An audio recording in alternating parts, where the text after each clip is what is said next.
ఈరోజు ఆత్మరక్షణ కోసం నేర్చుకుందాము. ఆదివారం దినాన దేవుడి బిడ్డలందరూ కూడా వచ్చిన బిడ్డలందరూ దేవుడు దీవించాలని ఆశపడి ఆ మాటలు చెప్తున్నారు. దాని ముందుగా నల్లేరు నా యేసు ప్రభువా, దేవుడు మనల్ని ఏర్పడి చేస్తేనే దేవుడు రాజ్యం వెళ్తాం.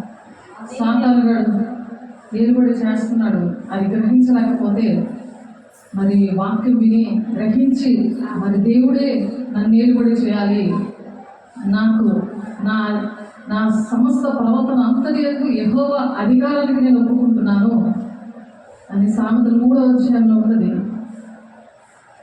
ఆ విధంగా ఒప్పుకుందాము, పాట పాడి దేవుడు మహిమపరుచుకుందాం.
దేవుడికి మహిమ కలుగును గాక.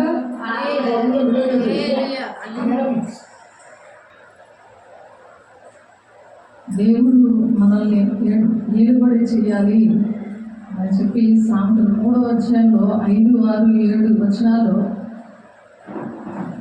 నీ స్వబుద్ధి యందు ఆధారపడక పూర్ణ ప్రవర్తన అంతటి యందు యెహోవా అధికారానికి ఒప్పుకో అని చెప్తున్నారు. అలా ఒప్పుకున్నప్పుడు ఆత్మ అనేది రక్షించబడతాడు. లేకపోతే సాధారణుడు ఆ మనిషిని డబ్బు వైపు, మరి దేవుని రక్షణ అంటే ఏంటో తెలియకుండా, ఆ రక్షణ ఉంటేనే దేవుని రాజ్యానికి వెళ్తాం. కాబట్టి మన్నైనది వెనుకొట్టి వలనే మరలా భూమికి చేరును, ఆత్మ దాన్ని దయచేసిన దేవుని యొద్దకి మరలా పోవును. ఆత్మ దేవుని దగ్గరికి వచ్చింది, అది మళ్ళీ దేవుని దగ్గరికి వెళ్ళాలి. సాతాను దగ్గరికి వెళ్ళకూడదు, నరకానికి వెళ్ళకూడదు. దాని విషయంలో ఆత్మ రక్షణ అనేది చాలా ప్రాముఖ్యమైనది. మందైనది వెనుకొట్ట వలనే మరలా భూమికి చేరునంటే శరీరము మట్టితో చేశారు కాబట్టి దేవుడు చేసి నాసికా రంధ్రములలో ఆయన ఊపిరి ఊదాడు, అప్పుడు జీవాత్మ అయింది. ఆ జీవాత్మకి రక్షణ అనేది కావాలి. దేవుడు రక్షణ ఇచ్చారు. ఒకేసారి అంతర్మూలం భేదం లేకుండా ప్రపంచం అంతటా కూడా మొత్తం అందరు ప్రజలే కూడా ఆయన ప్రాణం పెట్టి రక్షించుకున్నాడు. కానీ ఆ రక్షణని కాపాడుకోవడం చాలా ముఖ్యం. ఆ రక్షణ కాపాడుకోవాలి. సమస్తము వ్యర్థమని ప్రసంగి చెప్తున్నాడు. సమస్తము వ్యర్థము అని చెప్తున్నాడు ప్రసంగి. జ్ఞాని అయిండెను, అతడు జనులకు జ్ఞానము బోధించాను, అతడు ఆలోచించి సంగతులు పరిశీలించి అనేక సామెతలను అనుక్రమపరిచాను. అనేకమైన విషయాలు జ్ఞానం కోసము అర్థమయ్యే రీతిలో ప్రసంగి గారు రాస్తున్నారు. ఇంపైన మాటలు చెప్పుటకు పూనుకొనెను, సత్యములు కూర్చిన మాటలు యథార్థ భావముతో వ్రాయటకు పూనుకున్నాడంట. యథార్థమైన భావంతో సత్యం అన్నమాట ఆత్మ రక్షణ కోసము రాస్తున్నాడు. జ్ఞానులు చెప్పే మాటలు మునుకోల వలెను చక్కగా కూర్చుండబడి బిగగొట్టబడిన మేకుల వలెను ఉన్నవి. అవి ఒక్క కాపరి వల్ల అంగీకరింపబడినట్టు ఉన్నవి. ఇక్కడ రక్షణ పొందుకోవాలంటే కాపరి సేవకుడు అనేవాడు చాలా ముఖ్యం. నమ్మి బాప్తిసం తీసుకున్నవాడు రక్షించబడను, నమ్మని వారికి శిక్ష విధించబడను అని చెప్పి మారు మనసు నిమిత్తమే, పాపక్షమాపణ నిమిత్తమే బాప్తిస్మిస్తారు. ఇవన్నీ అర్థమయ్యేలాగా జ్ఞానంతో బోధించి వాళ్ళకి తర్వాత వాళ్ళని దేవుని రాజ్యంలో వెళ్ళడానికి ఖచ్చితమేంటో వివరించి చెప్పి ఆ కాపరి దేవుని రాజ్యానికి నడిపిస్తారు. ఆ కాపరి పాత్ర అనేది చాలా ముఖ్యమైనది. ఆ కాపరి మాట వినకపోతే వాళ్ళు చెదిరిపోతారు అనమాట. కాపరి లేని గొర్రెల్లాగా త్రోవ తప్పి తిరుగుతారా ముందు వాక్యం. కాబట్టి దేవునికి ఇష్టంగా ఉండి మరి సేవకుల మాట వినాలి. వాళ్ళు ఎంతో ప్రయాసపడి మరి ఆ వాక్యాన్ని మీకోసం అందిస్తున్నప్పుడు ఎన్ని బాధలున్నా ఎన్ని కష్టాలున్నా సరే దేవునికి ఇష్టంగా బ్రతకాలని దేవుడు ఈ మాట చెప్తున్నారు. యోహాను సువార్త 16:8 ఉంటుంది కదా, లోకము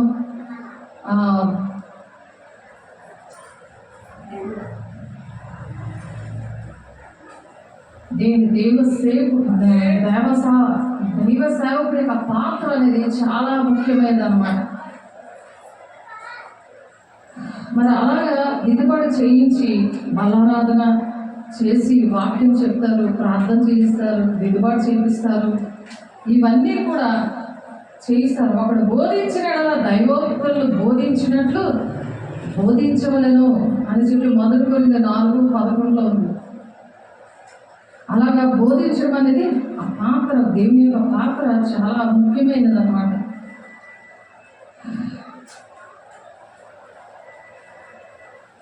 దానికన్నా ముఖ్యంగా యేసే మన కోసం ప్రాణం పెట్టారు. మరి పరిశుద్ధాత్మ శక్తి ఇచ్చారు. మరి అలాగే దేవుని వాక్యం అనే ఖడ్గం ఇచ్చారు, సర్వంగ కవచాలు ఇచ్చారు. ఇవన్నీ కూడా దేవుని రాజ్యానికి వెళ్ళే మార్గాన్ని సరళం చేస్తూ ఉంటాడు దేవుడు. ఎవరైతే ఇష్టపడ్డారో వాళ్ళకి. రహస్యరాశి పత్రిక 2:8 మీరు విశ్వాసము ద్వారా కృపచేతనే రక్షింపబడి ఉన్నారు, ఇది మీ వల్ల కలిగినది కాదు, దేవుని వరమే అంటున్నారు. మనకి అర్హత లేకపోయినా తండ్రి అయిన దేవుడు మరి కుమారుని ఈ భూలోకానికి తీసుకుని వచ్చి మన పాపముల కోసం, సర్వమానవాడి కోసం పాపక్షమాపణ వచ్చేలాగా ఆయన రక్షణని ఇచ్చారు. ఆత్మకి రక్షణ అనేది ఇచ్చారు. అది కాపాడుకోవాలన్నమాట. మొదటిగా ఏంటి, దేవుడు యేసుక్రీస్తును సొంత రక్షకంగా అంగీకరించాలి, విశ్వాసంతో అంగీకరించాలి మొదటిగా. మరి రక్షణ పొందుకోవడానికి ఏ అంశాలు ఉన్నాయంటే దేవుని కృపపై రక్షణ ఆధారపడి ఉంది. కృప ద్వారా రక్షించబడతాం అని ఎఫెసీ 2:8 కృప ద్వారానే రక్షించబడ్డాం. ఎవరికి ఏ అర్హత లేదు. ఆ రక్షణనే మరి కాపాడుకోవాలి.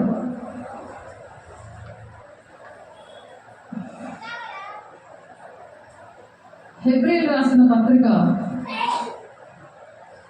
10వ అధ్యాయం 12వ వచనం చూద్దాం. హెబ్రీయులకు రాసిన పత్రిక 10వ అధ్యాయము 12వ వచనం.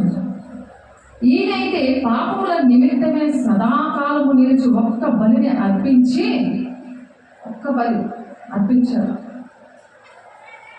అప్పటి నుండి తన శత్రువులు తన పాదములకు పీఠముగా వేయబడు వరకు కనిపెట్టించు దేవుని కుడిపార్శ్వన ఆసీనుడాయను. ఒక్క అర్పణ చేత ఆయన పరిశుద్ధపరచబడు వారిని సదాకాలమునకు సంపూర్ణులుగా చేసి ఉన్నాడు. ఈ విషయమే పరిశుద్ధాత్మ కూడా మనకు సాక్ష్యం ఇస్తున్నాడు. ఎలాగే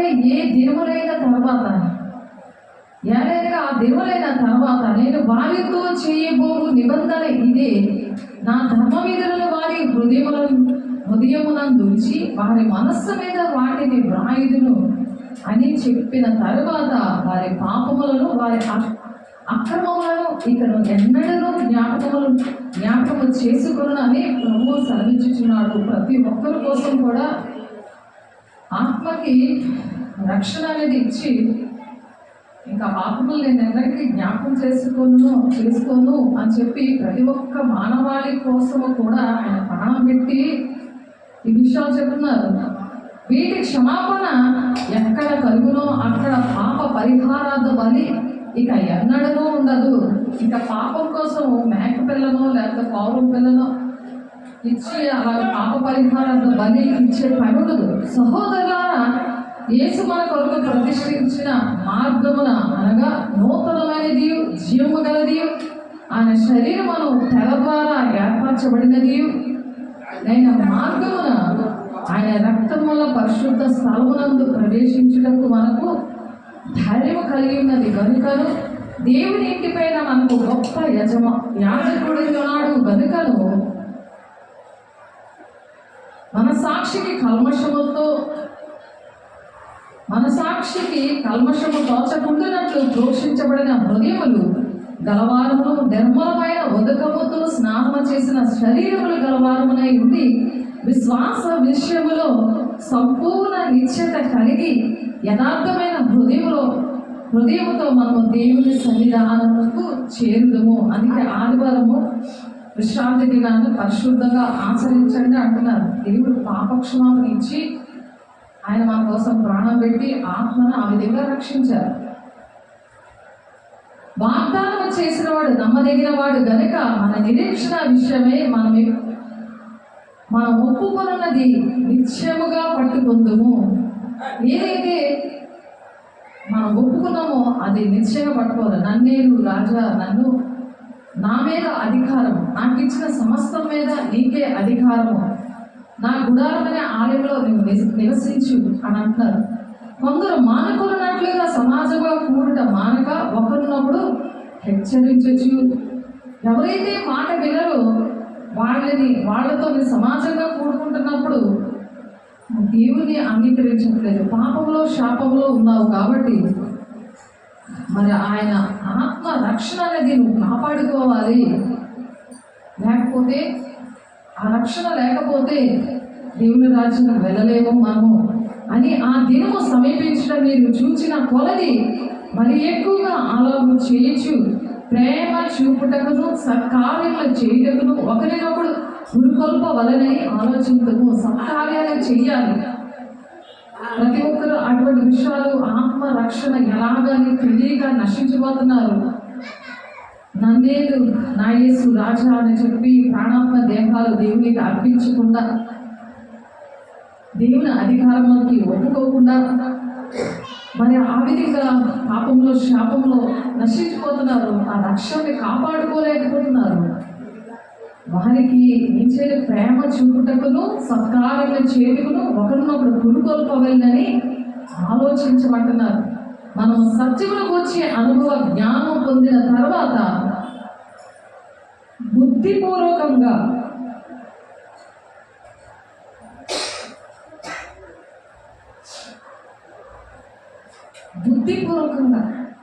దేవుని ప్రేమను రుచి చూశాక, దేవుడు చేసిన అద్భుత కార్యాలన్నీ కూడా రుచి చూశాక, దేవునికి అధికారంలో ఉంటూ ఆత్మరక్షణ కాపాడుకుంటూ బుద్ధిపూర్వకంగా పాపము చేసేలా పాపములకు బలీకను ఉండదు, కానీ న్యాయము తీర్పులకు భయముతో ఎదురు చూచటి విరోధులను దహింపబోవు తీక్షణమైన అగ్నియు ఇంకను ఉండును. ఎవరైతే అది కాపాడుకోలేరో ఆ దేవుడు ఇచ్చిన ఆ కృపని విశ్వాసముతో ఆ కృప వల్లే మనం రక్షించబడ్డాం. ఏ అర్హత లేనప్పటికీ, ఏ బలి మనం ఇవ్వలేనప్పటికీ, ఏ శిక్ష కూడా మనం భరించకుండానే మనకు రావాల్సిన శిక్షణ ఆయన భరించి ఆయన ప్రాణం పెట్టి మనం రక్షించాడు, మన ఆత్మల్ని రక్షించాడు అని తెలిసి కూడా బుద్ధిపూర్వకంగా తప్పు చేశారనుకో, బుద్ధిపూర్వకంగా దేవునికి దూరమయ్యి ఆత్మరక్షణని కాపాడకుండా పాడు చేసుకున్నారే అనుకో, వారు ఎలా ఉంటారంట? న్యాయపు తీర్పులకు భయముతో ఎదురు చూచుటయు విరోధులను దహింపబోవు తీక్షణమైన అగ్నియు ఇక ఉంటుందంట. అంటే నరకము వారికి ఉంటుంది. పాతాళము నోరు తెచ్చుకొని వాళ్ళు ఎప్పుడు మింగేద్దామా అని చూస్తుంటారు. దాని విషయంలోనే రక్షణ పొందుతున్న వాళ్ళ కోసం ప్రార్థన చేయాలి.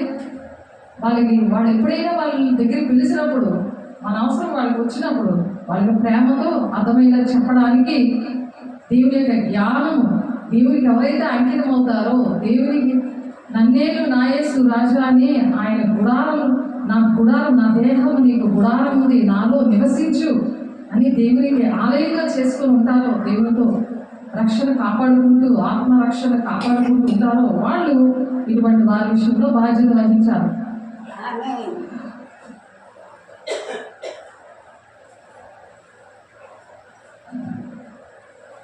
మనం మొదటిగా ఏం చెప్తున్నాము? యేసు క్రీస్తును సొంత రక్షణగా అంగీకరించాలి. ఎలాగ అంగీకరిస్తాం? విశ్వాసం ద్వారా అంగీకరిస్తున్నాం. మరి రక్షణ పొందుకోవడానికి ఏ అంశాలు అంటే, రక్షణ పొందుకోవడానికి ఏ అంశాలు అంటే, దేవుని కృపపై రక్షణ ఆధారపడి ఉంది. కృప ద్వారా రక్షింపబడ్డాం మనము. అది ఎఫెసీ 2:8 ఉంది. మీరు కృప ద్వారానే రక్షించబడ్డారు. ఫ్రీగా, ఏ కష్టపడకుండా మన పాపములన్నీ ఆయన మీద వేసుకొని మన కోసం ప్రాణం పెట్టారు. ఆ ప్రేమతోటే మనం ఇతరులు ప్రేమించి వాళ్ళు కూడా రక్షించాలి. రెండవదిగా, యేసయ్య భూలోకానికి వచ్చి రక్షణ ప్రణాళికను అమలుపరిచారు సిలువలో. ఎలా అంటే, పరిశుద్ధాత్మ దేవుడు ప్రపంచంలో ఉన్న మానవాళిని రక్షించి రక్షణ పొందుకోవాలని అనేక మందిని రక్షించడానికి ప్రేరేపించబడేలాగా దేవుడు చేశారు. ప్రతి ఒక్కరిని కూడా పరిశుద్ధాత్మ దేవుడు ప్రేరేపణ అన్నమాట. ఆ బిడ్డ రక్షించబోతున్నారు, ఎల్లు మాట్లాడు. సాతానుడు పట్టుకొని ఉన్నాడు, వాడు సాతాను అండర్లో ఉన్నాడు, వాడు అధికారంలో ఉన్నాడు, ఆమె అధికారంలో ఉంది కాబట్టి అని చెప్పి ఇంకొకరిని తీసుకెళ్తారు. అది ఏంటంటే, యేసయ్య భూలోకానికి వచ్చి రక్షణ ప్రణాళికను అమలుపరిచారన్నమాట సిలువలో. అలా అమలుపరిచి పరిశుద్ధాత్మ దేవుడి ద్వారా ప్రపంచంలో ఉన్న వాళ్ళందరినీ, మానవాళ్ళందరినీ రక్షించడానికి ఆ విధంగా సహాయం చేశారు పరిశుద్ధాత్మ దేవుడు. పరిశుద్ధాత్మ ప్రేరేపించకుండా ఏ వ్యక్తి కూడా రక్షణ పొందలేడు. కాబట్టి పరిశుద్ధాత్మ దేవుడు సహాయం చేశారు. యేసయ్య సిలువలో ప్రాణం పెట్టారు. తండ్రి అయితే ఒక ప్రణాళిక వేశారు. తండ్రి ఈ ముగ్గురు ద్వారా ఆత్మరక్షణ ప్రతి ఒక్క మానవుడికి జరిగిందన్నమాట. మానవుల రక్షించట్లో ఎలోహిం పాత్ర ఇది. ఎలోహిం అంటే దేవుడు అన్నమాట. తండ్రి, కుమార, పరిశుద్ధాత్మ దేవుడు నీ కలిపి ఎలోహిం అంటారు. ఆదికాండం 1వ వచనంలో దేవుడు మరి సమస్త సృష్టిని, ప్రతి వస్తువును దేవుడు ఏం చేశాడంటే భూమి ఆకాశంని సృజించాడు అని ఉంది. ఆదికాండం 1:1 ఆయన భూమి ఆకాశాలు సృజించాడు. సృష్టిని అంతటినీ సృజించాడు ఆయన. ఆ దేవుడు అని అంటే ఏంటంటే తండ్రి, కుమార, పరిశుద్ధాత్మ దేవుడు. దాన్నే ఏమంటారంటే ఎలోహిం అంటారు. ఈ ఎలోహిం అంటే ముగ్గురు పాత్ర ఉంది ఆత్మరక్షణకి. ప్రతి ఒక్కరు ఆత్మరక్షణకి ముగ్గురు పాత్ర ఉంది. తండ్రి, కుమార, పరిశుద్ధాత్మ అనే ముగ్గురు పాత్ర పోషించారు. అందులో తండ్రి అనే దేవుడు ఏం చేశారంటే ఒక ప్రణాళిక చేశారు. కుమారుడు ఏంటంటే సిలువలో ప్రాణం పెట్టారు. పరిశుద్ధాత్మ దేవుడు ఏం చేశారంటే ప్రేరేపించారు. ప్రతి ఒక్క మనిషిని ప్రేరేపించి ప్రతి ఒక్క ఆత్మను రక్షించడానికి వింటున్న బిడ్డలోని చెబుతున్న బిడ్డలో కూడా పరిశుద్ధాత్మ దేవుడు అక్కడ పని చేసినప్పుడు అక్కడ రక్షణ కార్యం అనేది జరిగింది. అయితే సామెతల 16:4 ఏముందంటే యెహోవా ప్రతి వస్తువును దాని పని నిమిత్తము కలిగజేసను, నాశన దినమునకు ఆయన భక్తిహీనులను కలుగజేశాను. భక్తిహీనులు కలుగజేశాడట. ఎందుకంటే ఆ నరకానికి వెళ్ళిపోతారు వాళ్ళు. ఆయన ఎంత చెప్పినా వినరు. అంతే దేవుడు కలుగజేశాడట భక్తిహీనులను నాశన దినం కోసం. ఏ కండిషన్లో ఉన్నావు? నాశన దినానికి కోసము దేవుడు కలుగజేసిన బిడ్డగా ఉన్నావా? లేకపోతే దేవుని ఆత్మ ఆరిపోకుండా దీపాన్ని కాపాడుకుంటూ బుద్ధిపూర్వకంగా పాపము చేయకుండా అనుక్షణము ప్రార్థన సహవాసము రొట్టిగించడానికి ఎడటానికి ఉండి సేవకులతో ఉండి వాక్యం వింటూ బాప్తిసం తీసుకొని అన్ని విషయాల్లో కూడా నువ్వు ఎదగాలని దేవుడి మాటలు చెప్తున్నారు.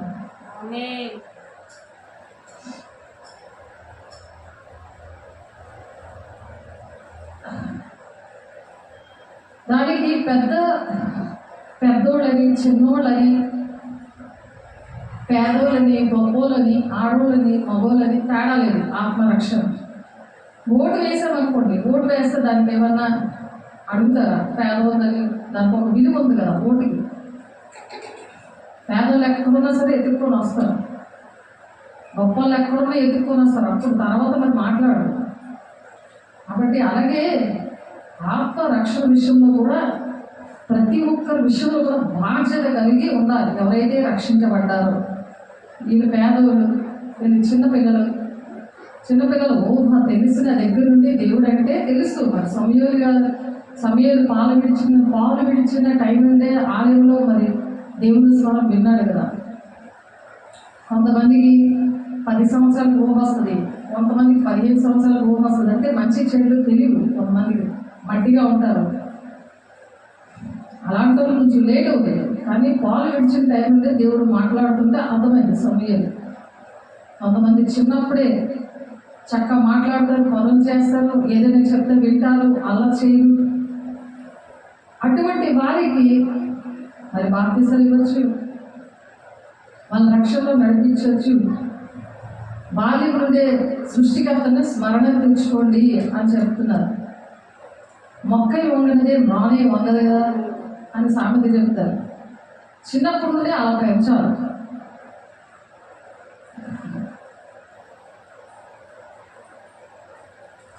కాబట్టి ఆత్మ అనేది చాలా విలువైంది. మనిషికి శరీరము, ప్రాణము, ఆత్మ ఉన్నాయి. ఈ మూడింటిలో కూడా ఆత్మ చాలా విలువైనది. ఒక ఆత్మని రక్షిస్తే 1 కోటి రూపాయలు దేవుని సన్నిధిలో ఎవరి అకౌంట్ ఉంటే ఎవరు రక్షించారో వారి అకౌంట్లో పడతారు. మరి జీవితకాలం అంతా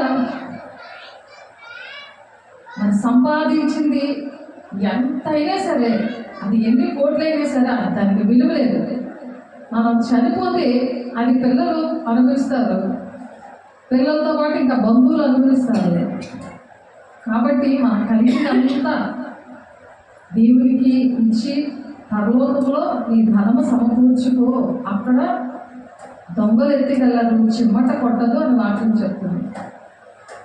ఒక ఆత్మ విలువ 1 కోటి రూపాయలు లెక్కొస్తుంది.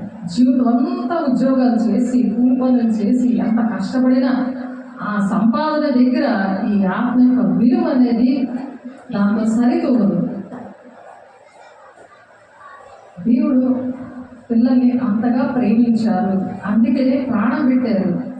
ఆ ప్రాణం విలువ తెలియలేదు ఎవరికి. ఆ రక్షణ విలువ ఏంటో ఎవరికీ తెలియదు. ఆత్మ రక్షణ అంటే ఏంటో ఎవరికీ తెలియదు. అది అర్థమయ్యేలాగా చెప్పాలి. ఆనాడు మొదటి రాకడలో ఇశ్రాయేల్ ప్రజలు కూడా ఇప్పటికీ కూడా వాళ్ళకి రక్షణ అంటే ఏంటో తెలియదు. యెహోవా దేవుడినే దేవుడు అని అనుకుంటున్నారు, కానీ యేసయ్య ఒక ప్రవక్త, ఒక మనిషి, ఒక బోధకుడు అని అనుకుంటున్నారు. ఇప్పుడు కూడా ఆయన దేవుడు అని అనుకోవట్లేదు. ఆ విషయం మీదే నువ్వు దేవుడి కుమారుడువా అని చెప్పి ఆ విషయం మీద యేసయ్యని సిలువ వేశారు. మనల్ని కూడా అలాగే బాధ పెడతారు, కానీ తండ్రి చిత్తాన్ని నెరవేర్చి యేసయ్య ఎలాగైతే దేవుని రాజ్యంలో తండ్రి కుడిపార్శ్వం ఉన్నాడో ఆ విధంగా మనం ఉండాలని ఈ మాటలు చెప్తున్నారు. మనం కూడా ఎవరైనా వినకపోయినా సరే వాళ్ళకి చెప్పాలి, వాళ్ళకి అర్థమయ్యేలాగా చెప్పాలి. ఇప్పుడు ఇశ్రాయేల్ ప్రజలందరూ కూడా గ్రూపుగా రక్షించబడతారు, సమూహంగా రక్షించబడతారు రెండవ రాకడలో. అలా రక్షణ కార్యం అనేది దేవుడు చేస్తారు. మనకైతే అన్యులుగా ఉండి రక్షించబడ్డాం కాబట్టి పర్సనల్గా రక్షించబడాలి. ఎవరు రక్షణ వాళ్ళదే. అదే సువార్త ప్రకటించాలి, వాక్యాన్ని ప్రకటించాలి. ఆ రక్షణ కార్యం జరగాలంటే ప్రార్థన చేయాలి, ఉపవాసం ఉండాలి, వాళ్ళకి అర్థమయ్యేలాగా చెప్పడానికి దేవుడిని జ్ఞానం అడగాలి.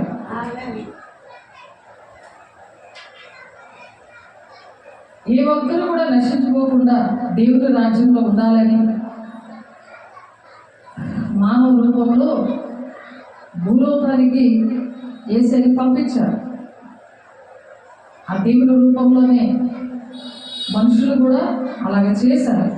ఆత్మ యొక్క విలువ, ఆత్మ రక్షణ యొక్క విలువ మరి ఎంత ఇంపార్టెంట్ అంటే దేవుడు తన ప్రాణం పెట్టడానికి తన మహిమనంతా విడిచిపెట్టి భూలోకానికి వచ్చేసాడు. ఆయన పరలోకం విడిచిపెట్టి. అది గ్రహించాలి ఎంత ఆత్మ రక్షణ అనేది ఎంత ఇంపార్టెంటో. దేవుని రాజ్యంలో యుగాలు నా బిడ్డలు ఉండాలని ఆశతో ఆయన చేసినప్పుడు అది జాగ్రత్తగా కాపాడుకోవాలి. దేవుని ఆజ్ఞలు పాటించి తెలియని వాళ్ళని రక్షించి వాళ్ళు ప్రేమించి ఆ విధంగా చెప్పాలన్నారు.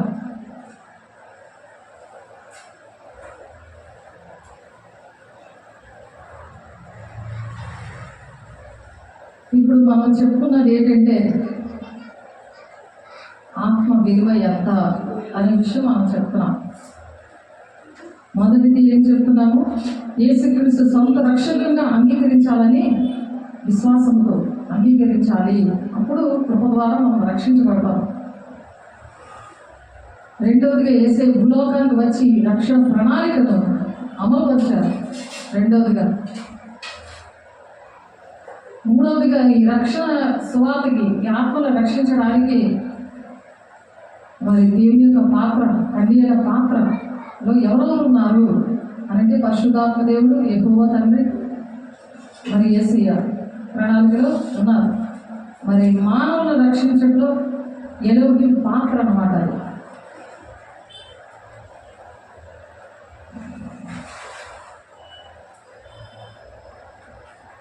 మరి మనం ఇంకొకటి ఇప్పుడు ఆత్మ యొక్క విలువ ఏంటనేది కూడా మనం చెప్పుకున్నాం. మూడవదిగా ఆత్మ విలువ ఎంత, ఎందుకు అంటే దేవుడు సమస్తాన్ని సృష్టించారు కానీ ఆత్మనే సృష్టించలేదు. ఆయనలో ఉన్న ఊపిరిని జీవాత్మగా మనిషిలో ఊదాడు. ఆయన ఊదితే అది జీవాత్మ అయింది. కాబట్టి దాన్ని సృష్టించలేదు. అంటే దేవుల్లో ఉన్న ఆత్మే అది. కాబట్టి దానికి చావు లేదన్నమాట. ఆత్మకి చావు లేదు. మట్టి అయిపోద్ది, శరీరం మట్టి అయిపోతుంది. కానీ దేవుడు శూన్యం నుండి సమస్తాన్ని సృష్టించారు. మనలో సృష్టి అంతా కూడా శూన్యమైపోతుంది, అంతా శూన్యమైపోతుంది. కానీ ఆత్మ మాత్రం శూన్యమవదు. అది మంచివాడు. ఆత్మ ఎవరైతే రక్షించుకుంటారో దేవుని రాజ్యంలో యుగాలు ఉంటారు. ఎవరైతే కాపాడుకోరో, బుద్ధిపూర్వకంగా తప్పు చేసి అన్నీ తెలుసుండి తప్పులు చేసి ఆత్మరక్షణ కాపాడుకోరు, వాళ్ళు నరకాలకు వెళ్ళిపోతారని మనం చదువుకున్నాం కదా. ఎందుకంటే దేవునిలో నుండి వచ్చిన ఆత్మ అది దేవుని అంతకే చేరిపోతుంది. యోహాను సువార్త 4:24 నన్ను ఆరాధించేవారు ఆత్మతోను సత్యముతోను ఆరాధించాలి అని అంటున్నారు. ఆత్మను లేకపోతే ఆయన ఆరాధించలేము, ఆయన ప్రేమించలేము, సత్యమైన వాక్యము అర్థం చేసుకోలేము, తండ్రి ప్రణాళిక ఏదైతే అది అర్థం చేసుకోలేము. ఆ మాటలు ఒకసారి చూద్దాము. యోహాను సువార్త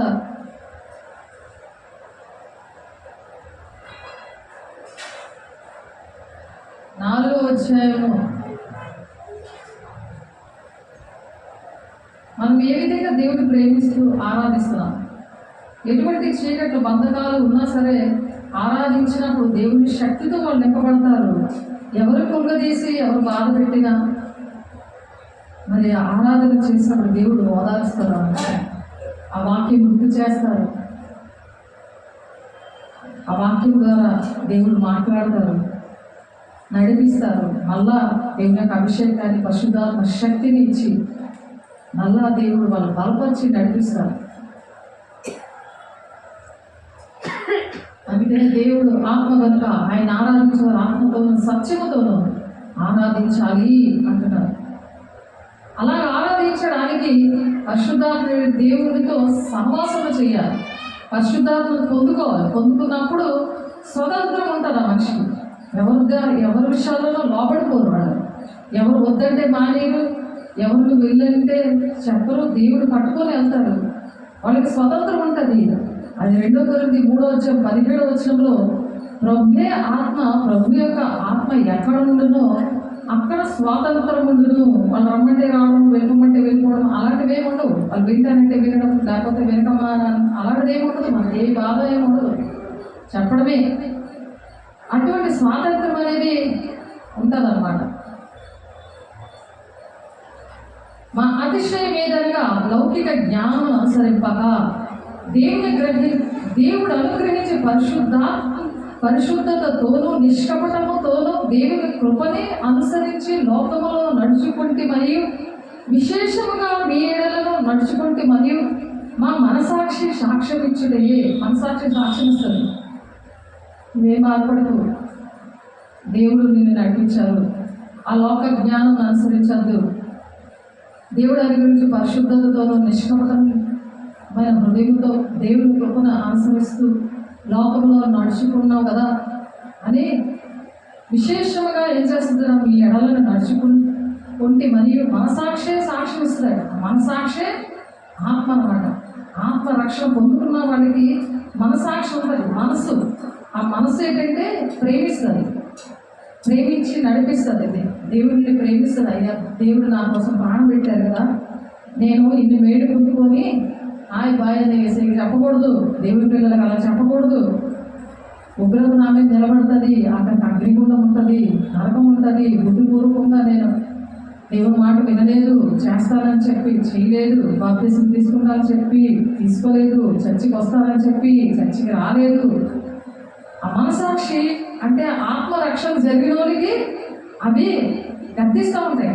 మరి ఆత్మరక్షణ లేదు కదా, సాధారణ ఉన్న వాళ్ళకి ఆత్మ గద్దించదు.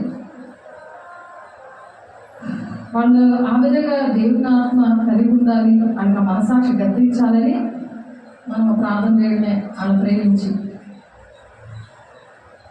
ఇక్కడ కీర్తన 66:18 నా హృదయంలో నేను పాపమును లక్ష్యము చేసిన ఎడల ప్రభు నా మనవి వినకపోవును.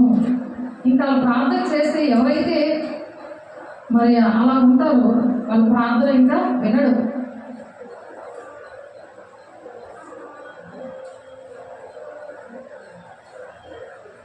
ప్రమాదం అన్నమాట. సకల యుగములలో రాజయుడి అక్షయుడును అదృశ్యుడు నాకు అద్వితీయ దేవునికి ఘనతయు మహిమయు యుగ యుగములు కలుగులుగాక. ఆమేన్. దేవుడికి ఏమైనా తక్కువ అవుతుందా? నువ్వు వినకపోతే ఆయనకి మహిమ కలుగుతుంది యుగ యుగాలు కూడా. తిమోతి గారు రాసిన పత్రిక, మొదటి పత్రిక, తిమోతి రాసిన పత్రిక 1:17 నువ్వు నమ్ముకోకపోతే దేవుడు ఏం తప్పు కాదు, నీకే నష్టం కాదు. నువ్వు వినకపోతే అది గ్రహించగలిగి ఆ మాటలు వాళ్ళకి చెప్పగలిగి ఉండాలి.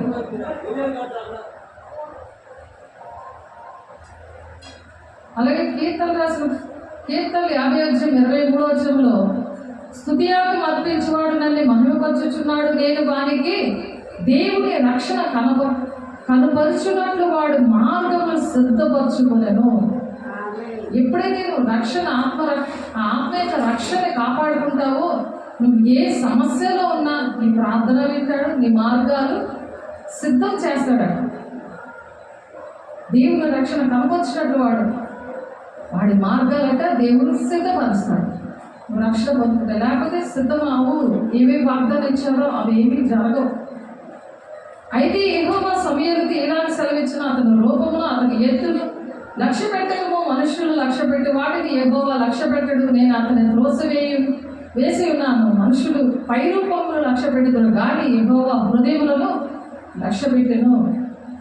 మనుషులైతే మోసం చేస్తారు కానీ దేవుడు స్టార్టింగ్లోనే వాళ్ళు నాటకాలన్నీ కూడా వాళ్ళు చెప్తారు కానీ చెయ్యరు అనే శాస్త్రులు వేసే ఆత్మలు వాళ్ళలో ఉండి వాళ్ళ హృదయాన్ని దేవుడు లక్ష్య పెట్టాడంట. మనుషులు పై రూపాయలు లక్ష్య పెడతారు, మనుషులు బాధపడతారు అని దేవుడికి ముందే తెలుసు. మొదటి సమయాలు రాసిన పత్రిక 16:7 దేవుడికి ఏంటి తెలియదేమో అనుకుంటున్నారు ప్రజలు.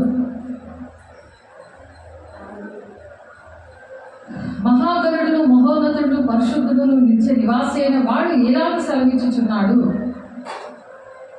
అహంకారంతో వాళ్ళు మరి వినట్లేదు.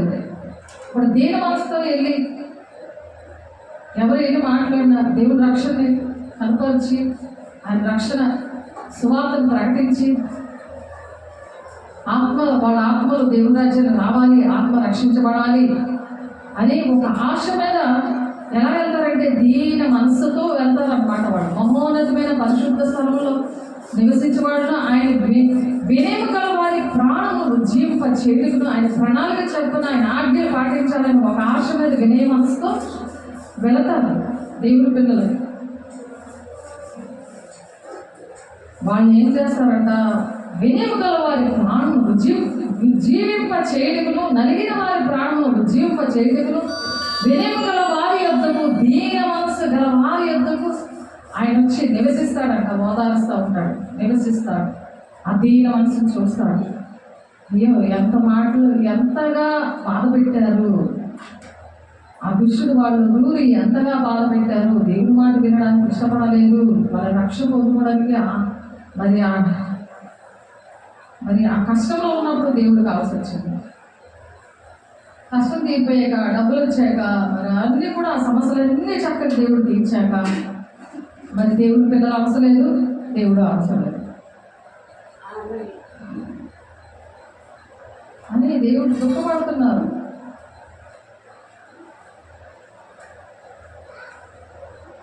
ఈ ప్రజలు తమ పెదవులతో నన్ను ఘనపరచుదురు కానీ వారి హృదయం నాకు దూరముగా ఉన్నది. మనుషులు కల్పించిన పద్ధతులు దైవోపదేశాలను బోధించుచు వారు నన్ను వ్యర్థముగా ఆరాధించుచున్నారని యెషయా మిమ్మల్ని గురించి ప్రవచించిన మాట సరియే అని వారితో చెప్తున్నారు. మత్తయి 15:8-9 దేవుడు మంచివాడే కానీ టైంకి వస్తారు, పని ఉన్నప్పుడు వస్తారు, దేవుడితో పని ఉంటే వస్తారు. తర్వాత ఎవరు దేవుని పిల్లలు ఎవరు ఉన్నట్టుగా ఉంటారు. వ్యర్థమైన ఆరాధన పదవులతో కనపరుస్తారు. దేవుడు చాలా మంచి దేవుడు, విశ్వాసం చేసుకుంటారు. బాధలు వస్తే దేవుడు కావాలి. డెలివరీ అవ్వట్లేదు 8వ నెలలోనే 7వ నెలలో, అప్పుడు దేవుడు కావాలి. డెలివరీ అయిపోయి పాప చక్కగా పెరుగుతుంటే అవసరం లేదు, పేరు పెట్టడానికి అవసరం లేదు, ఉయ్యంలో ఎవడేంటి అవసరం లేదు. అలాగా అనేక కుటుంబాల కోసం దేవుడు దుఃఖపడుతున్నాడు. వ్యర్థమైన ఆరాధన చేస్తున్నారు. ఎందుకనగా శరీరం ఆస్వాదన చేసుకోక దేవుని యొక్క ఆత్మ వల్ల ఆరాధించు క్రీస్తు యేసునందు అతిశయపడుచున్న మనమే సున్నతి ఆచరించేవారము. ఆ రక్షణ కోసము సున్నతి అంటే బాప్తిజం తీసుకొని ఆ రక్షణ మనం కాపాడుకుంటున్నాము. ఎందుకంటే శరీరం ఆస్వాదన చేసుకోక అది శరీరానుసారమైన మనసు అన్నమాట. లౌకికాత్మ మనసు, బ్రహ్మచ్చే ఆత్మ, అపవిత్ర ఆత్మ అది. ఇప్పుడు ఈ దేవుని మనస్సు శరీరం ఆస్వాదన చేసుకోక దేవుని యొక్క ఆత్మ వల్ల ఆరాధిస్తున్నాము. క్రీస్తు యేసునందు అతిశయపడుచున్న మనమే సున్నతి ఆచరిస్తున్నాం. దేవుని బిడ్డలుగా పరిశుద్ధంగా ఉండి దేవుని పిల్లల్ని రక్షించడానికి మరి దేవుడు ప్రాణం పెట్టినప్పుడు మరి ఇశ్రాయేల్ ప్రజలను దేవుని దగ్గర రాలేదు. చాలామంది కుష్ఠరోగుల్ని దేవుడు 10 మందిని రక్షిస్తారు, ఒకడే వస్తాడు, మిగతా 9 మంది ఏది అని అడుగుతాడు. అలాగే యేసయ్య విషయంలోనే చాలా జరిగేది. కాబట్టి దేవుడు నన్ను వెంబడించేవాడు నా సిలువను ఎత్తుకొని వెంబడించండి అంటున్నారు. సిలువ అంటే శ్రమలు అన్నమాట. శ్రమ వస్తుంది, వెంబడించాలి. ఎన్ని శ్రమలు వచ్చినా ఆత్మ రక్షణ కాపాడుకుంటూ వెంబడించాలి.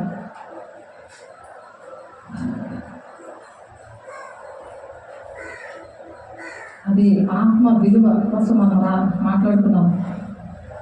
4 ఆత్మ రక్షణ. దేవుడికి దూరంగా ఉంటారంట ఆత్మ రక్షణ. ఏంటంటే మనం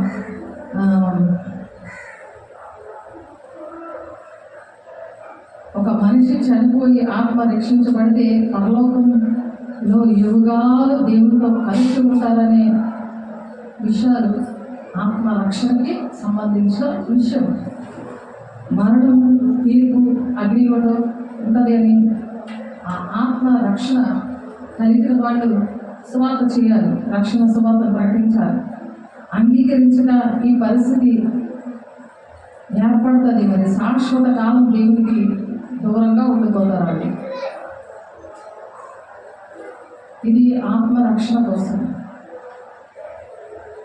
రక్షణ సువార్త విని అన్ని చిత్తాన్ని, వాక్యాన్ని అనుసరించాలి. వాక్యానుసారంగా నడుస్తూ గ్రహింపు కలిగి ఎవరి ఆత్మను వారు రక్షించుకొని చనిపోయే వరకు కూడా ఎన్ని ఆత్మలు రక్షిస్తారో అన్ని ఆత్మలు రక్షించాలి. మన ఆత్మ ఫస్ట్ రక్షించుకొని చనిపోయే వరకు కూడా ఎన్ని ఆత్మలు రక్షించగలవో, ఎన్ని శ్రమలు వచ్చినా, ఎవరు మాట వినకపోయినా రక్షణ కాపాడుకుంటూ అనేక మందిని రక్షించాలి. ఎంత గొప్పవారైనా పేదవారైనా రక్షణ సువార్తను తిరస్కరిస్తే మన ఆత్మకు రక్షణ కలగదు. మరి అప్పుడు అదేంటి, ఆత్మకు చావు లేదు కనుక అది నిత్యము నరకంలో కాలుతూ ఉంటుంది. కాబట్టి రక్షణ కాపాడుకోవాలి, అనేక మందిని రక్షించాలి. అందుకే దేవుడు ఇక్కడ మీరు యాత్రికులు, పరదేశులు అంటున్నారు. అంటే ఎవరైనా ఇంటికి వెళ్ళామనుకో మళ్ళీ మన ఇంటికి వచ్చేస్తాం కదా, వాళ్ళ ఇంట్లో ఉండిపోతాం కదా. అలాగే మనం యాత్రికులు, మన నిత్యము ఉండే మన ప్లేస్ ఏంటంటే పరలోక రాజ్యం అన్నమాట. కాబట్టి మనం ఇక్కడ మీరు యాత్రికులను పరదేశంలో ఉన్నారు అంటున్నారు. కాబట్టి స్థిరంగా మనం ఇక్కడ ఉంటాం. కాబట్టి ఇక్కడ అన్ని సంపాదించుకుందాం అని ఆలోచించుకోకూడదు. అది మనం చనిపోతే ఇంట్లో వాళ్ళు అనుభవిస్తారు. కానీ మనకి మనం ఆ డబ్బులు దాచుకున్నాం అనుకో, మనకి ఎన్ని ఆత్మలు రక్షించమని అతిశయ కిరీటం ఇస్తారు. అలా కష్టపడి టైము, డబ్బులు, సత్క్రియలు అన్నీ కూడా చేసినప్పుడు 1 దశలోని పత్రిక 4:19 ఉంటుంది. అతిశయ కిరీటం దేవుడు ఇస్తామంటున్నారు. ఇక్కడ కీర్తన 90 చూద్దాం. 90 మోషే గారు ప్రార్థన చేస్తూ ఆ ప్రార్థనలో ఈ మాట అంటారన్నమాట. ఏంటంటే చదువుతున్నాను మీకోసం.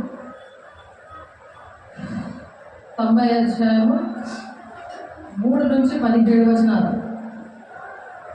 నీ మనుషులను మట్టికి మార్చుచున్నావు, నరులారా తిరిగి రండి నీకు సెలవిచ్చుచున్నావు. మళ్ళీ రండి అని పిలుస్తున్నాడు ఆయన. దేవుడు ఒక్కొక్క ఆత్మని కూడా సిద్ధపరిచి ఒక్కొక్క మనిషిలో ఆ ఆత్మను పెట్టి, నువ్వు భూలోకానికి వెళ్ళి ఇదిగో ఈ పనులు చెయ్యు, దేవుడి బిడ్డలు రక్షించు, నీకు ఈ జాబ్ ఇచ్చాను అందుకే, నీకు ఈ కుటుంబం ఇచ్చాను అందుకే అని చెప్పి ఒక్కొక్కరిని పంపిస్తాను. పంపించిన తర్వాత దానికి వ్యాలిడిటీ అయిపోతుంది. నువ్వు ఇంకా పని చేయలేదు అనుకో, మళ్ళీ రమ్మని పిలుస్తున్నాడు. ఇక్కడ నీ మనుషులు మట్టికి మార్చుచున్నావు, నరులారా తిరిగి రండి నీవు సెలవిచ్చుచున్నావు. నీ దృష్టికి 1000 సంవత్సరములు గతించిన నిన్నటి వలె ఉన్నవి, రాత్రి అందరూ ఒక జాము వలె ఉన్నవి. 1000 సంవత్సరాలు ఏంటంటే ఎలా ఉన్నదట, నిన్నట్లాగే ఉన్నాడు. 1000 సంవత్సరాలు అయిపోతే నిన్న అయ్యింది అనుకుంటారు. అంటే అంత ఫాస్ట్గా దేవుని దృష్టిలో లెక్కలు అలా ఉన్నాయి. కాబట్టి స్పీడ్గా దేవుడి పిల్లల్ని రక్షించాలి, ఆయన అప్పచెప్పిన పని తండ్రి చిత్తాన్ని నెరవేర్చాలి, టైం వేస్ట్ చేయకుండా. వరద చేతనైనట్టు నీవు వారిని పారగొట్టి వేయగా వారు నిద్రింతురు. ప్రొద్దున్న వారు పచ్చ గడ్డి వలె చిగురింతురు. ప్రొద్దున్నది మొలిచి చిగురించును, సాయంకాలం అది కోయబడి వాడవారును. నీ కోపం వల్ల మేము క్షీణించుచున్నాము, నీ ఉగ్రతను బట్టి దిగులు పడుచున్నాము. మా దోషంలో నీ ఎదుట నిల్చుకొని ఉన్నావు, నీ ముఖ కాంతిలో మా రహస్య పాపములు కనబడుచున్నవి. ఎప్పుడైతే పరిశుద్ధంగా ఉన్నారో, దేవుని మాట వినరో, దేవునిలోని ఆ వాక్యము సహవాసము నొట్టించుకుని దేవుని సేవకుల్లోనే ఉండరో, ఆ బాప్తిస్మం ఇచ్చిన రక్షణ కాపాడుకోరో, వాళ్ళ పరిస్థితి ఇలా ఉన్నప్పుడు నరులారా తిరిగి రండి అని అంటే అప్పుడు నువ్వు ఎక్కడికి వెళ్తావు? నరకానికి వెళ్ళిపోతావా లేదా? స్పీడ్గా పని చేయకపోతాయి, తిరిగి పడుకుని ఉంటే ప్రార్థన చేయాలి, ప్రార్థన చేసి సువార్తకు వెళ్ళాలి, పరిశుద్ధం ఉండాలి. మా దోషములు నీ ఎదుట నుంచుకొని ఉన్నావు, నీ ముఖ కాంతిలో మా రహస్య పాపములు కనబడుచున్నవి. నీ ఉగ్రతను భరించుచునే మా జన్మలని గడిపితివి. నిట్టూర్పులు విడిచినట్టు మా జీవితకాలం అంతయు జరుపుకుందుము. మా ఆయుష్కాలం 70 సంవత్సరములు, అధిక బలం ఉన్న ఎడల 80 సంవత్సరములు. అయినను వాటి వైభవం ఆయాసమే, దుఃఖమే, అది త్వరగా గతించును. మేము ఎగిరిపోదుము, నీ ఆగ్రహ బలము ఎంతో.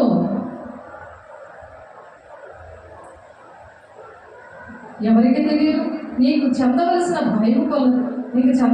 భయము కొలది పుట్టు నీ క్రోధము ఎంతో ఎవరికి తెలియదు? మాకు జ్ఞాన హృదయము కలుగునట్లుగా చేయము, మా దినములు లెక్కించడకు మాకు నేర్పము. రాబోయే సంగతులు దేవుడు జ్ఞాపకం చేస్తారు. మరి భవిష్యత్ కాలంలో దేవుడు ఏం జరుగుతాయి, రేపు ఏం జరుగుతుందో అవన్నీ కూడా తెలియపరుస్తారని చెప్తున్నారు కదా. భూత వర్తమాన భవిష్యత్ కాలంలో సర్వాధికారి అయిన దేవుడు పరిశుద్ధుడు పరిశుద్ధుడు పరిశుద్ధుడు అని మరి ప్రకటన 4వ ఉంటే అది ఏంటంటే భవిష్యత్తులో ఏంటి, భూత వర్తమాన భవిష్యత్ కాలంలో ఏమి జరుగుతాయో దేవుడు తెలియపరుస్తారు. అందుకనే మా దినములు లెక్కించడము మాకు నేర్పించు అంటున్నాడు దావీదు భక్తుడు. మాకు జ్ఞాన హృదయం కలుగునట్లుగా చేయము, మా దినములు లెక్కించడం మాకు నేర్పుము. యెహోవా తిరుగుము, ఎంతవరకు తిరగక ఎందుకు నీ సేవకులను చూచి సంతాపపడము. ఉదయమున నీ కృపతో మమ్మల్ని తృప్తిపరచుము, అప్పుడు మేము మా దినములన్నీ ఉత్సహించి సంతోషించుదుము. నీ మమ్మల్ని శ్రమపడి పరచిన దినముల కొలది మేము కీడు అనుభవించిన ఏళ్ల కొలది మమ్మల్ని సంతోషపరచుము. నీ సేవకులకు నీ కార్యం కనపరచుము, వారి కుమారులకు నీ ప్రభావము చూపించుము. మా దేవుడిని యెహోవా ప్రసన్నత మా మీద ఉండును గాక. మా చేతి పనిని మాకు స్థిరపరచుము, మా చేతి పనిని స్థిరపరచుము అని దేవుడి దగ్గర ప్రార్థన చేసుకోవాలి. ఎందుకంటే ఆయన తిరిగి రండి అంటున్నాడు, నరులారా తిరిగి రండి అంటున్నాడు ఆయన. దేవుడు నాకు బాధ వచ్చినప్పుడు మా పనులు స్థిరపరచయ్యా, మమ్మల్ని బలపరచయ్యా అని దేవుడిని ప్రార్థిస్తూ దావీదు భక్తుడు ఆ విధంగా ప్రార్థన చేస్తున్నాడు. జీవరాశుల ప్రాణమును మనుషులందరి ఆత్మలను ఆయన వశములో ఉన్నవి కదా అంటున్నాడు యోగు గారు ఆ మాట చెప్తున్నారు 12:10. అలాగే కీర్తనాకారుడు 104వ కీర్తన 29లో నీవు ముఖము మరుగు చేసుకొనగా అవి కలతపడును, నీవు వాటి ఊపిరి తీసివేయినప్పుడు అవి ప్రాణములు విడిచి మట్టి పాలవును. ప్రాణం తీసేస్తే ఏదవుతుంది? మట్టి అయిపోతుంది ఆ శరీరం. దేవుని మాట వింటే ఆత్మ దేవుని రాజ్యానికి వెళ్తుంది. నీవు నేలని తిరిగి చేరు వరకు నీ ముఖము చెమట కాచి ఆహారము తిందువు. ఎలయనగా నేల నుండి నీవు తీయబడితివి, నీవు మన్నే కనుక తిరిగి మన్నే పోదు అని చెప్పాను. కాబట్టి అలా కష్టపడి మరి ఆదాముకి చెప్పిన మాటలు ఆదికాండం 3:19 ఆయన చేసిన దాన్ని బట్టి మానవులందరికీ కూడా అదే పనిష్మెంట్ ఇచ్చారు. అలాగా చెమట వచ్చి కష్టపడి ఆహారం సంపాదించుకోవాలి, దేవుని కోసం మరి ఆత్మ రక్షణ అనేది కాపాడుకోవాలి. అనేకమైన వాటికి రక్షణ ఎదుర్కొంటున్నారు ప్రజలు. ఇంటికి పెద్ద గేట్ ఉండాలి, పెద్ద పెద్ద గోడలు ఉండాలి, ఇంటికి దొంగోడు దూరం ఉండాలి. పెద్ద అపార్ట్మెంట్ ఉంటే వాచ్మెన్ ఉండాలి. బీరువాకి దొంగోడు రాకుండా టవల్లాతో ఉన్న లాకర్స్ ఉండాలి. ఏంటి ఇలాగా మీరు ఆలోచిస్తే అన్నిటికీ రక్షణ కావాలని ఆలోచిస్తున్నారు, కానీ ఆత్మకి రక్షణ ఏంటి అనే విషయంలో అది అర్థం అవ్వలేదు ప్రజలకి. ఇవన్నీ మట్టయిపోతాయి, లైవ్ అయిపోతాయి. ఆయన వచ్చేటప్పటికి మొదటి ఆకాశం మొదటి భూమి గతించిపోయాను అని ప్రకటన 21:1-2 వచనాలు ఉంది. ఎవరు సిద్ధపడలేదు వాళ్ళు అందులో గతించిపోతారు. అగ్గి వాళ్ళని బూడిద చేసేస్తుంది. మొదటి ఆకాశం మొదటి భూమి అనేది భూమి మీద స్థాపించబడతాయి. దేవుని పిల్లలు ఎవరైతే రక్షణ పొందుతున్నారో, రక్షణ కాపాడుతున్నారో. కాబట్టి ఆత్మరక్షణ చాలా ముఖ్యమైనది. ఆదాము హవ్వల నుండి చివరి ఆత్మ వరకు దేవుడు భూలోకానికి పంపిన ఆ లెక్క ప్రకారము ప్రతి ఒక్కరిని కూడా టైం అయిపోయాక వారికి నరులారా తిరిగి రండి అని చెప్తాడే. అందుకని చనిపోతుంటారు. ఆ ఆత్మలోకి వెళ్ళిపోతాయి. తిరిగి రండి అని అనగానే మట్టి అయిపోతారు, సమాధికి వెళ్ళిపోతారు.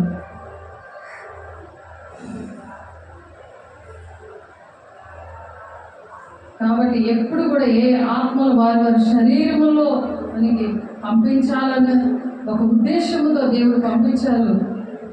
ఆ మట్టి శరీరంలో ఉండి అవి మరలా దేవుని దగ్గరికి వెళ్ళిపోతాయి రక్షణ కాపాడుకుంటే.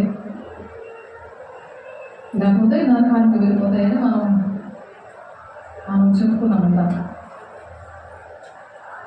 అందుకనే ప్రసంగి గారు ఏమని చెప్పారు, 12:7 మొన్నేది వెనుకటి వలనే మరలా భూమికి చేరును, ఆత్మ దాన్ని దయచేసిన దేవుని యొక్కకు మరలా పోవును.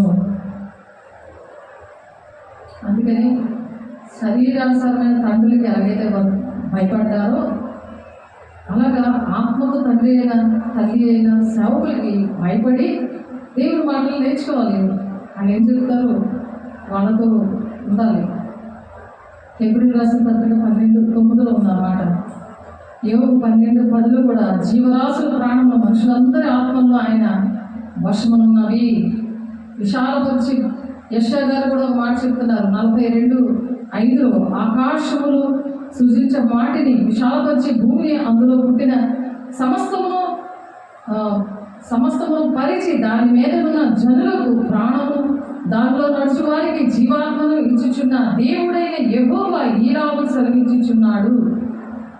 దాని కింద ఫుల్గా ఉన్నది, అది చదవండి. 42 నుండి 5 వచనం నుండి కింద వచనం వరకు చదవండి కదా. అలాగే జకరియా గ్రంథం 12:1 ఆదికాండము 2:7 చదవండి.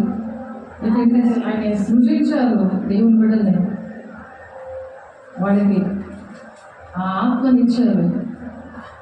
తర్వాత ఏ విధంగా నడవాలి, ఎలా నడుస్తున్నారు అని దేవుడు దుఃఖపడుతున్నారు విషయాలన్నీ కూడా అక్కడ ఉన్నాయి. మరలా ఇది 4వ పాయింట్ అనుకుంటారు, రక్షణ లక్షణాలు. రక్షణ ఆత్మకు సంబంధించింది. రక్షణ అనేది దేనికి సంబంధించింది చెప్పండి? ఆత్మకు సంబంధించింది. కులానికి కానీ మతానికి కానీ ధనానికి కానీ సంబంధించింది కాదు. అది వ్యక్తిగతమైనది. మళ్ళా బహిరంగ రాకడలో ఇశ్రాయేలు జాతి సమూహంగా రక్షించబడతారు. కానీ ప్రతి ఒక్క మనిషి పర్సనల్గా వారి ద్వారా రక్షించబడాలి. రక్షణ స్వాత వినాలి, రక్షించబడాలి. మానవుడు ఎలా రక్షణ పొందుకోవాలి అంటే రిపెంటెన్స్, అంటే పశ్చాత్తాపం హృదయం వాళ్ళు రావాలి. ఎవరైతే దేవుని మాటలు క్లోజ్ చేశారో, ఆత్మరక్షణ నాకు వద్దు, దేవుడు నాకు వద్దు, దేవుని బిడ్డలు నాకు వద్దు అని వారు ఎవరైతే క్లోజ్ చేశారో వాళ్ళకి పశ్చాత్తాప హృదయం రావాలి.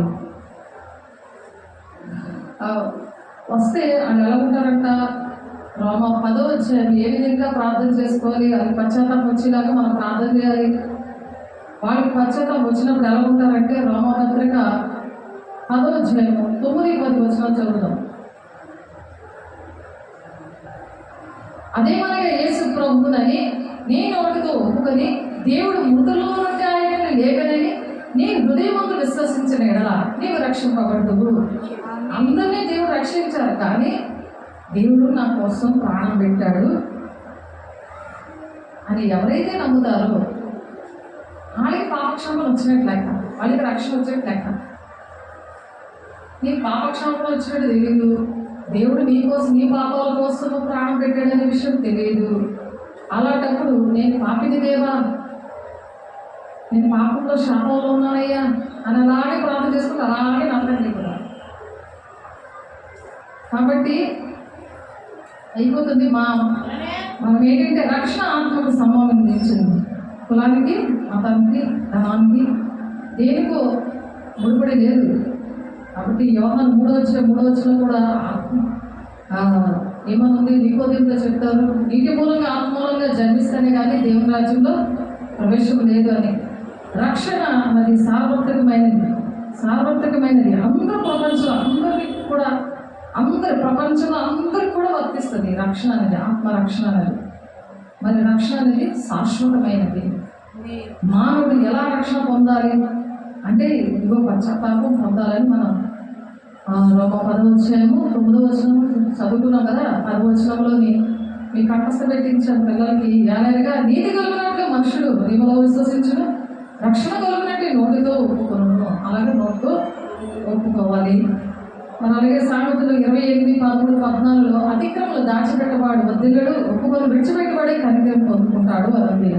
ప్రభు నామములో ప్రార్థన చేయవాడు కూడా రక్షించబడతాడు. మరి బాప్తిసం తీసుకున్నవాడు కూడా రక్షించబడతాడని మార్కు 16:16 ఉంది. నమ్మి బాప్తిసం తీసుకున్నాడు రక్షించబడను, నమ్మని వారికి శిక్ష విధించబడను అని. మరి ప్రభు బలలో పాలు పొందుకోవాలి. యోహాను 6:58 అలా పాలు పొందుకుంటే ఎల్లప్పుడూ జీవిస్తారంట, ఎదురుగానే దేవునితో ఉంటారని ఉంటుంది. మరి పొందిన రక్షణ మరి పోతుందా?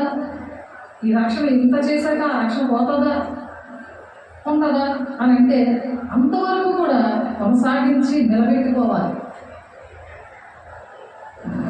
నిలబెట్టుకోలేకపోతే భయంతోనూ వణుకుతోనూ మీ సొంత రక్షణను కొనసాగించుకోండి అని ఫిలిప్పీలు రాసిన పత్రిక 2:12 ఉంది. భయంతోనూ వణుకుతోనూ మీ సొంత రక్షణ కాపాడుకోండి. ఎవరో నేను పాపం చేయమంటే, ఎవరో నేను పిలుస్తూ ఉంటే దేవుని ఆజ్ఞలు పాటించుకుంటా దేవుని వైపు చూడకుండా మనుషుల వైపు చూసే వరకు రక్షణ పోతుంది. ఎఫెసీ 1:11 కూడా అటువంటి మాటే ఉంటుంది. కాబట్టి దేవుడి మాటను దీవించినగాక ప్రార్థన చేసుకుందాం. పరిశుద్ధుడా, ప్రేమగల దేవా, అభిషేకుడా, ఈ కృపగల నామని మహిమగల నామంలో ఆత్మరక్షణ కోసం మాట్లాడేది ప్రభా. నన్నయ్యలు నా యేసు రాజా అని చెప్పి ఆయన పాదలు పట్టుకొని మేము అడుగుతున్నామయ్యా. వేలుబడి చేయకపోతే, బుద్ధిపూర్వకంగా నా తండ్రి రక్షణ కోల్పోతే నా తండ్రి యుగాలు అగ్నిగుండంలో ఆత్మ అయ్యా కాలుతుంది, దానికి చావు లేదని చెప్తున్నాను నా తండ్రి. అగ్ని ఆరదు, పురుగు చావదు అని చెప్తున్నాను నాయ. అటువంటి పరిస్థితులను ప్రతి ఒక్క బిడ్డని విడిపించండి, అటువంటి బంధకాలను విడిపించండి నాయ. రక్షణ కాపాడుకోవడానికి అయా తండ్రి నన్ను భయంతోనూ వణుకుతోనూ ఫిలిప్పీలు 2:12 ప్రకారం నేను కాపాడుకోవడానికి, ప్రతి ఒక్కరు కాపాడుకోవడానికి ఎవరి రక్షణ వాళ్ళదే ప్రభు. అయా నీ రక్షణ, అన్నిటికీ రక్షణ అయా. అన్నీ దాచుకున్నారు బ్యాంక్ అకౌంట్లు, మరి ఆధార్ కార్డు, ఇవన్నిటికీ రక్షణ కల్పించుకుంటున్నారు. కానీ అవి పోతే అయ్యో మాకు ఆస్తి ఇవన్నీ కూడా పోతే ఎలాగా అని బంగారం ఇవన్నిటికీ రక్షణ కల్పించుకుంటున్నాం. కానీ ఆత్మక రక్షణ లేకపోతే అది ఎక్కడికి వెళతాది అని ఆలోచించలేకపోయాం ప్రభా. ప్రతి ఒక్క బిడ్డని క్షమించండి, కనికరించండి, కృప చూపించండి. రక్షణ కాపాడుకోవడానికి ఆత్మరక్షణ, ఆత్మ అయా నీ దగ్గర నుండి వచ్చింది. ప్రసంగి చెప్తున్నాడు ప్రభా, అది మళ్ళీపోతుంది.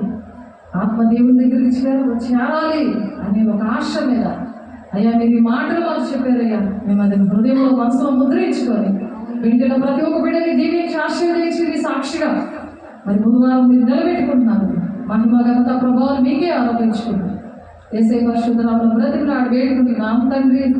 ఆమేన్. తండ్రి యొక్క దీవెన, కుమారుని యొక్క కృప, పరిశుద్ధాత్మ నిత్య సహవాసం సకలోక పరిశుద్ధులకి ఎవరైతే వాక్యం నూరంతలుగా బలవంతంగా ప్రభువు నాయన అయ్యాని వాక్యాన్ని అంగీకరించారో అటువంటి బిడ్డలందరికీ సదాకాలం తోడే నడిపించిన కాక. ఆమేన్. దేవునికి వందనాలు. God bless you. దేవుడి మమ్మల్ని దీవించిన కాక. ఆమేన్.